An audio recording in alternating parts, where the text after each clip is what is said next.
n'a pas mis l'argent à la disposition. Rapidement, équilibre la parole. Donc, je vous dis pour quelle raison. Ça, ce n'est pas de la compétence d'un dialogue. Le dialogue ne sort pas l'argent. Troisièmement, lorsqu'on nous dit la sécurisation. Mais il appartient à l'État de faire en sorte que les élections se fassent dans un cadre sécurisé. Il n'a pas besoin de dialogue pour ça. Au surplus, le dialogue ne produit pas des généraux vaillants ni de cartouches. Et quand on va arriver maintenant au processus électoral lui-même, c'est de la compétence de la CENI. Donc, voici les raisons, mesdames et messieurs, qui poussent l'UNC, en tant que parti responsable, à dire non, nous ne pouvons pas aller dans un cadre dialogué, c'est-à-dire prendre les décisions qui s'imposeront aux autres institutions qui sont censées être indépendantes. Ma question, donc, je vous donne encore la parole. Je reviens. Honorable Jolino, oui? Ma question, les grands partis de l'opposition, l'UDPS, acceptent de prendre part. Pourquoi vous, l'UNC? Ne trouvez-vous pas que vous allez vous mettre à l'écart de la machine politique qui va avancer sans vous ou avec vous? Oui, c'est libre à vous. Nous sommes des partis, j'allais presque dire, autonomes. Bien que nous soyons du même bord politique, nous sommes des partis autonomes. Donc il appartient à l'UDPS de prendre ses positions. Nous estimons, nous, que c'est un dialogue piège qui n'a pour objectif que de faire en sorte que M. Kabila reste au pouvoir au-delà du 19 décembre. D'accord, Jolino.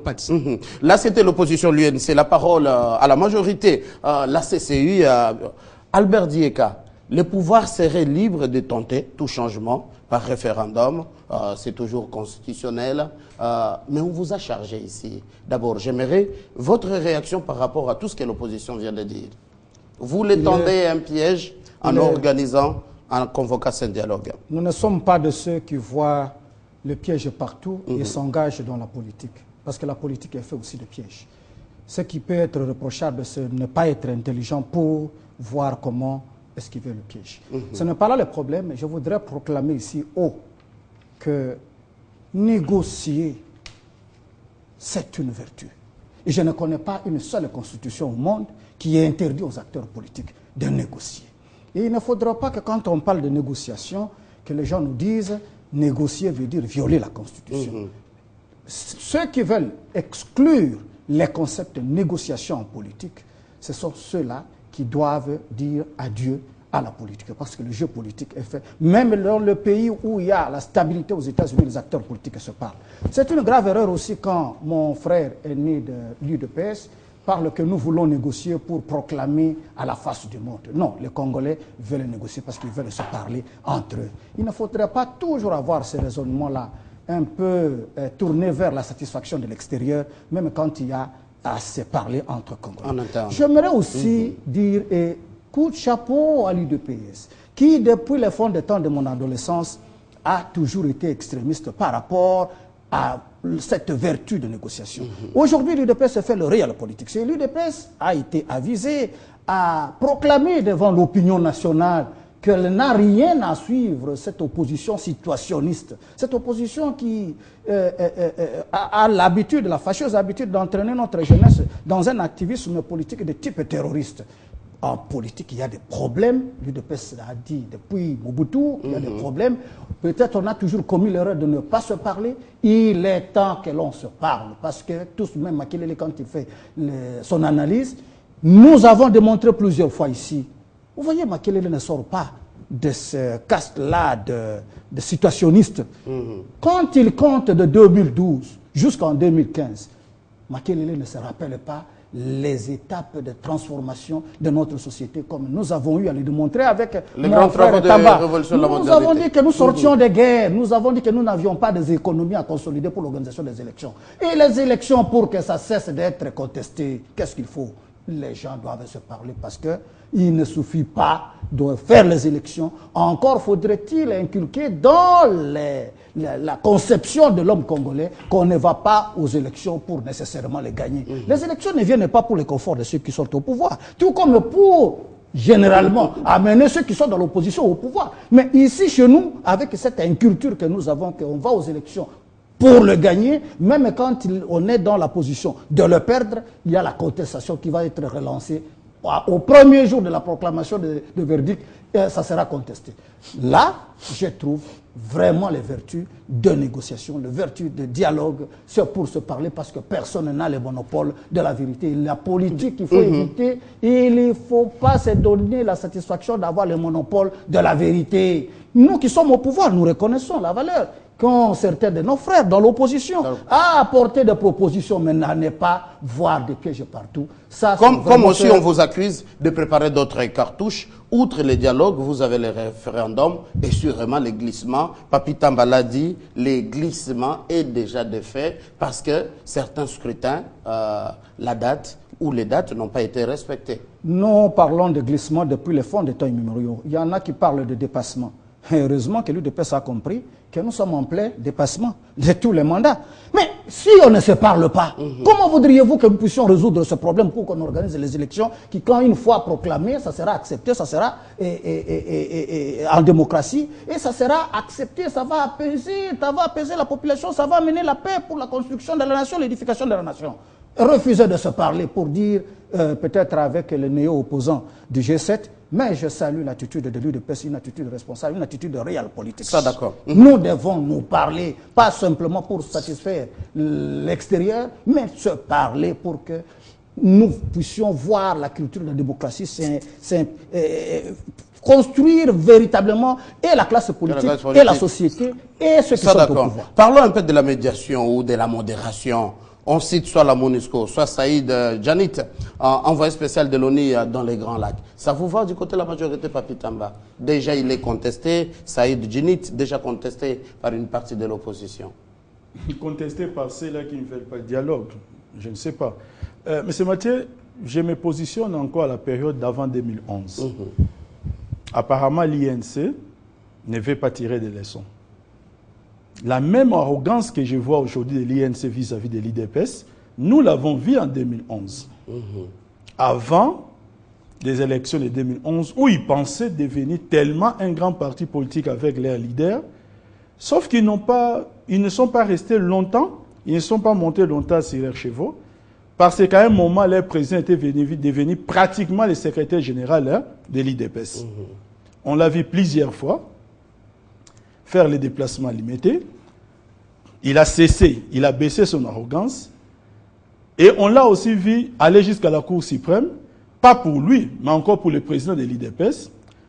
Et on a vu à un certain moment, il est même devenu ami avec non plus seulement le président de l'IDPS, mais avec le fils, jusqu'à se faire conduire à Addis Abeba. L'histoire devait les renseigner. Moi, je crois que si j'étais dans l'opposition, je réfléchirais à deux fois.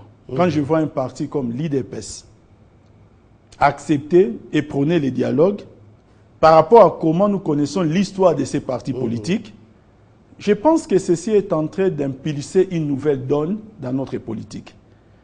Moi, je me dis que la RDC est à la croisée des chemins et aujourd'hui, nous sommes devant une chance que nous devons saisir de part et d'autre. C'est pourquoi dans ma première intervention, j'ai parlé de la bonne volonté qui doit accompagner les acteurs politiques.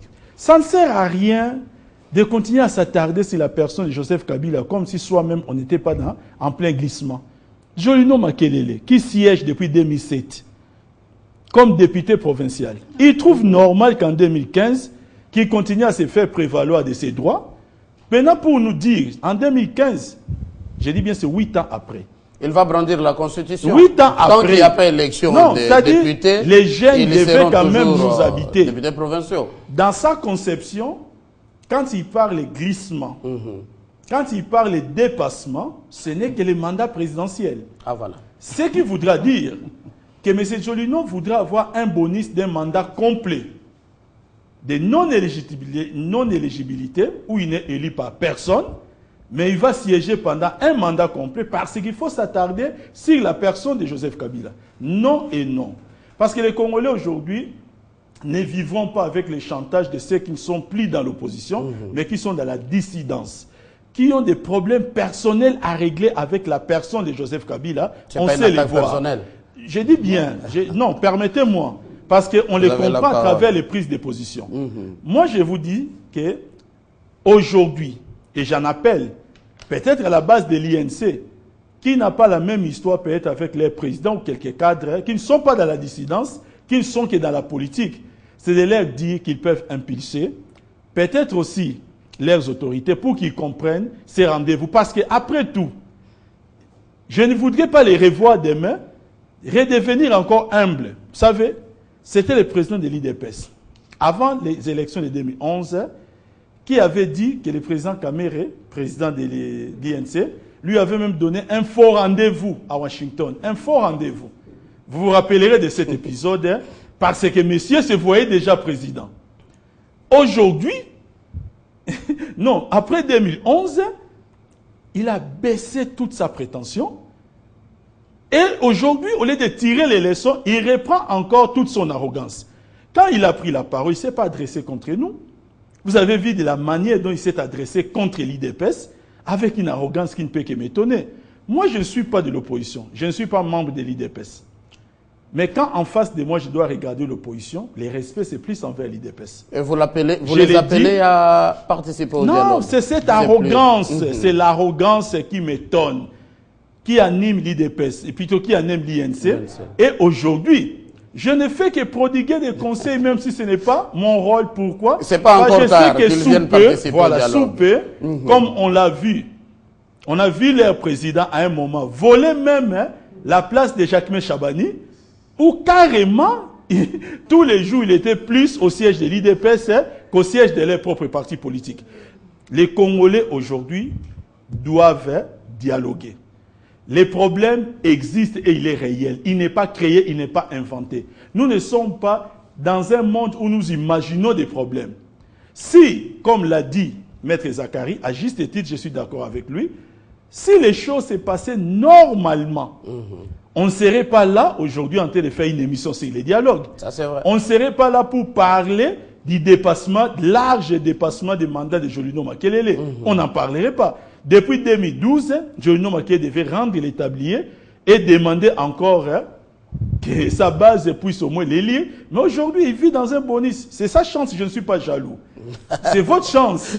Mais je vais seulement dire, comprenez qu'en ayant cette chance-là, ne bloquez pas la République pour devenir égoïste. Voilà. D'accord. Zakari Kenda, de la médiation ou de la modération, d'accord avec cette proposition des Aïd des Djinit? Bon, je vais répondre à la question. Je voudrais d'abord dire quelques mots sur ce que mon frère de l'UNC a dit. Vous savez, frère, il y a 4 éventualités qui se pointent à l'horizon. Lesquelles?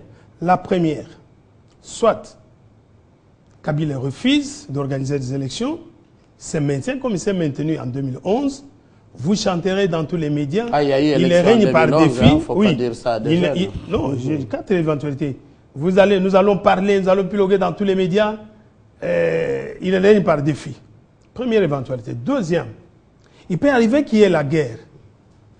Troisième, il peut arriver qu'il y ait un dialogue. Lesquelles de ces 4 éventualités est la bonne qu'on peut choisir pour éviter tout cela? Or, on connaît que toutes les 3 autres élections sont désagréables. Le dialogue est l'éventualité la bonne. Ce que vous avez dit la vérité. Mais ce que vous avez dit, c'est pour les prêtres. C'est pour les prêtres qui appelleraient le président Kabila, M. Kabila, vous êtes le président pour réguler les institutions de la République. Mais vous êtes un acteur politique. Vous voyez au Burundi, Nkurunziza se maintient de force. Vous voyez au Rwanda, Kagame va bientôt, référendum. Tout près de chez nous, au Congo-Brazzaville. Chez nous-mêmes, des démissions en cascade. Comment allez-vous continuer à faire confiance à Kabila pour être pouvoir régulateur des institutions? Et en politique, à ce moment-là, on fait intervenir la notion de rapport de force. Le rapport de force, c'est ce que l'UDPS comprend. Que M. Kabila, nous devons l'amener autour d'une table qui nous explique pourquoi. Pourquoi il est le régulateur des institutions et pourquoi la CENI ne fait pas son travail, pourquoi son gouvernement n'a pas financé la CENI et pourquoi. C'est autour du dialogue.